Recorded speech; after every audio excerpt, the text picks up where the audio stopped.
Good morning student. This is your accountancy class and today I will explain chapter number 1, financial statements of not for profit organizations. Dear students, this chapter belongs to volume 1 यानी कि आपकी जो first book है उससे belong करता है। If you have old books, अगर किसी के पास ओल्ड बुक्स हैं तो उन बुक में किसी सेकंड पार्ट में भी हो सकता है। ठीक है, यानी नॉट फॉर प्रॉफिट ऑर्गेनाइजेशन का चैप्टर अगर आपने न्यू बुक्स परचेज की है टी.एस. ग्रेवाल की तो उसमें आपका फर्स्ट पार्ट में फर्स्ट चैप्टर है।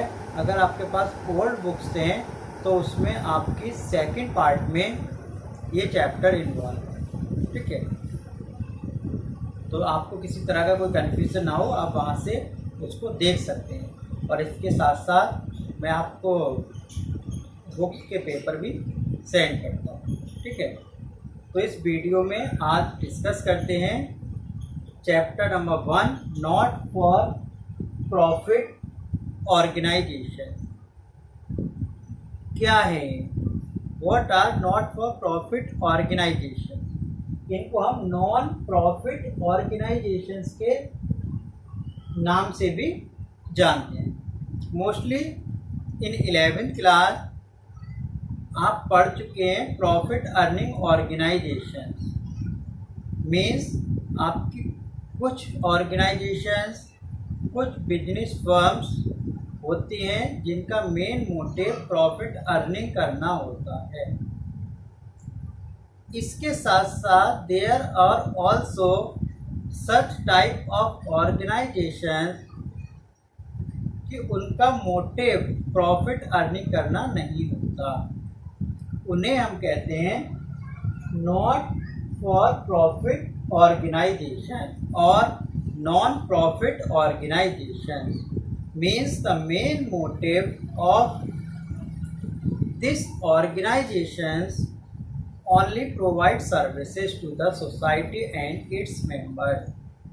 ये जो ऑर्गेनाइजेशंस हैं नॉट फॉर प्रॉफिट ऑर्गेनाइजेशन, इनका मेन मोटिव सर्विस प्रोवाइड करना होता है। फॉर एग्जांपल आपके स्कूल्स, हॉस्पिटल्स, ठीक है, old age home, orphan home और आपके clubs, society clubs, sports club etcetera. ठीक है, इनका मोटिव क्या होता है? कहीं एजुकेशनल सर्विसेज प्रोवाइड करना है, कहीं आपके हेल्थ से रिलेटेड है। ठीक है, कहीं आपके एंटरटेनमेंट के लिए कुछ क्लब्स खुले हुए हैं, तो इन सब का मेन मोटिव आपकी सर्विस प्रोवाइड करना होता है। ठीक है, बट ऐसा नहीं कि इनका मेन मोटिव प्रॉफिट अर्निंग करना हो। फर्स्ट मेन मोटिव इनको सर्विस प्रोवाइड करना है, but this type of organisation can earn profit as a surplus. ठीक है, क्योंकि ये जो ऑर्गेनाइजेशंस हैं ये नहीं कि इनको प्रॉफिट कमाना ही नहीं है बिल्कुल, तो इनका जो प्रॉफिट है उनको हम सरप्लस के नाम से जानते हैं। बट ये प्रॉफिट तभी अर्निंग करेंगे जब ये अपना फर्स्ट मोटिव यानी कि सर्विस प्रोवाइड करना पूरा कर लें, अच्छे से करें, उसके बाद ये प्रॉफिट अर्निंग कर सकते हैं। मतलब इनका मेन मोटिव प्रॉफिट अर्निंग नहीं होगा। ओके, प्रॉफिट यानी कि सरप्लस क्यों करना? क्योंकि इनको जो भी बिल्डिंग है, उनके एसेट्स है, उनका रख रखाव करना होता है, मेंबर्स हैं, कुछ काम कर रहे हैं, उनको भी कुछ पे करना है। ठीक है, तो इनके लिए ये अपना प्रॉफिट कर सकती है, बट मेन मोटिव आपको पता है कि ये सर्विस प्रोवाइड करें। अब इनके अर्निंग के लिए कहाँ से पैसा आता है इनके पास में? Source of fund. ठीक है, यानी जो आपकी नॉन प्रॉफिट ऑर्गेनाइजेशन है इनके सोर्स ऑफ फंड, तो जो इनकी अर्निंग है वो फंड के थ्रू ही होती है। ठीक है, तो बात करते हैं फंड की।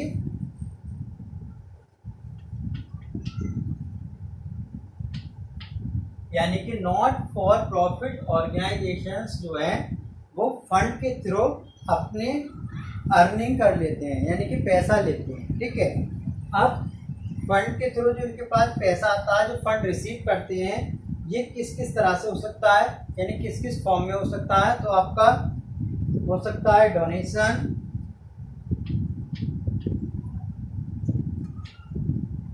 ठीक है, यानी डोनेशन मिल सकता है, दान वगैरह लेते हैं ये ऑर्गेनाइजेशन। ठीक है, मेंबरशिप फी,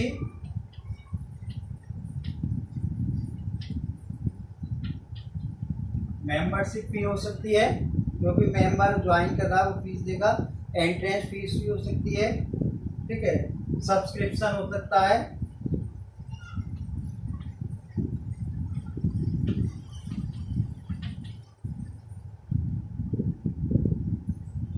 सब्सक्रिप्शन हो सकता है, लोन हो सकता है, ठीक है, ग्रांट हो सकती है, एक्सेट्रा। मीन्स ये ऑर्गेनाइजेशन इन फॉर्म में फंड रिसीव करती हैं, यानी कि डोनेशन, मेंबरशिप फी, सब्सक्रिप्शन चंदा, लोन या ग्रांट, यानी गवर्नमेंट ग्रांट, गवर्नमेंट से हेल्प ले सकती हैं।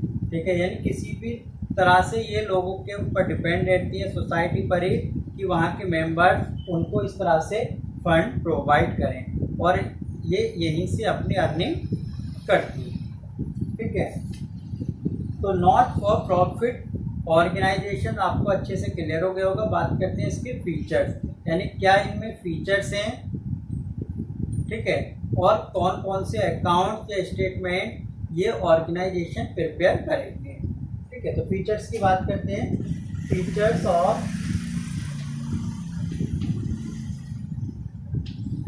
Of non profit organisation. ठीक है, तो number 1 entity, second is purpose, third is ownership,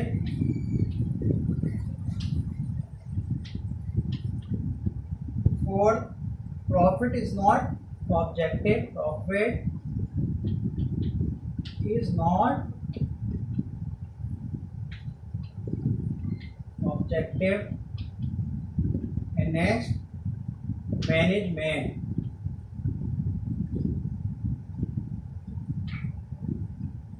ठीक है, तो ये इनके फीचर्स यानी कि कैरेक्टरिस्टिक्स हैं आपके नॉट फॉर प्रॉफिट ऑर्गेनाइजेशंस के। तो नंबर 1 बात करते हैं एंटिटी। ठीक है, जिस तरह से आपके बिजनेस ऑर्गेनाइजेशन एक सेपरेट एंटिटी है, उसी तरह से आपकी जो नॉट फॉर प्रॉफिट ऑर्गेनाइजेशन है, ठीक है, ये भी एक लीगल सेपरेट एंटिटी है। ओके, यानी कि इसके प्रमोटर से बिल्कुल सेपरेट है, जिसने बनाई है उससे बाद में कोई इसका रिलेशन नहीं है इस तरह से। ठीक है, यानी कि कोई भी मेंबर ज्वाइन हो सकता है, प्रोमोटर तो जिसने बनाई वो मर भी सकता है। ठीक है, तो ऑर्गेनाइजेशन चलती रहेगी जैसे बिजनेस का होता है सेम।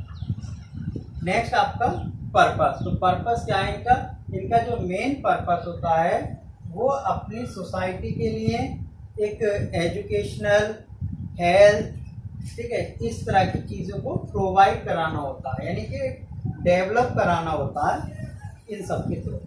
Next ownership. तो ओनरशिप में क्या है, जो ओनरशिप है ये चैरिटेबल ट्रस्ट होते हैं, तो इसमें कोई भी आपका यानी कि इनमें तो ये इंडिविजुअल तो होती नहीं है, यानी कि एक मेंबर के थ्रू, ठीक है, इनकी ओनरशिप हो सकती है, यानी कि एक सोसाइटी से रिलेट करती है। ठीक है,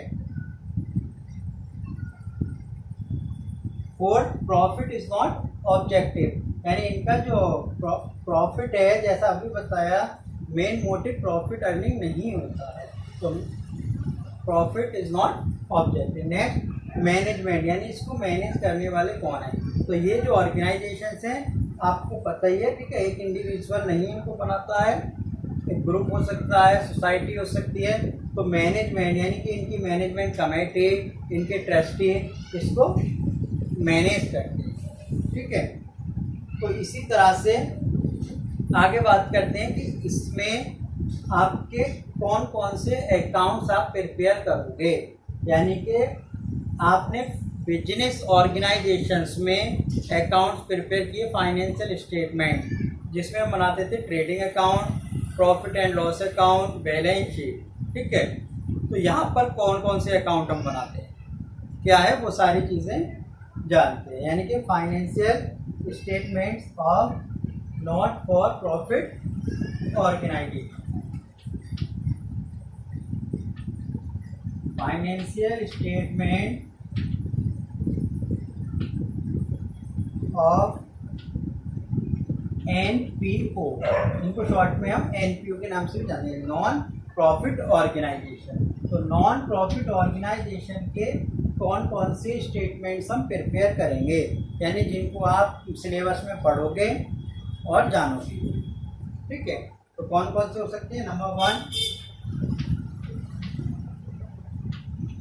receipt and payment account,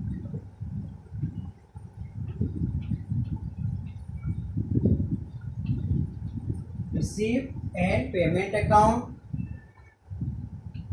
second होता है इसमें income and expenditure account, income and expenditure account. And third जो हम बनाते हैं वो होती है balance sheet. Third is balance sheet. Okay, यानी कि ये जो आपके फाइनेंशियल स्टेटमेंट्स हैं, जो अकाउंट्स आप इसमें प्रिपेयर करने वाले हो, तो वो इसमें आप बनाएंगे first receipt and payment account, second income and expenditure account, and third balance sheet. ठीक है, तो आई थिंक आपको ये अच्छे से पता चल गया होगा नॉट फॉर प्रॉफिट ऑर्गेनाइजेशंस क्या हैं, इनमें क्या फीचर्स हैं और कौन कौन से स्टेटमेंट्स हम प्रिपेयर करने वाले हैं इस चैप्टर। ठीक है, तो first receipt and payments account, second income and expenditure account, and third is balance sheet.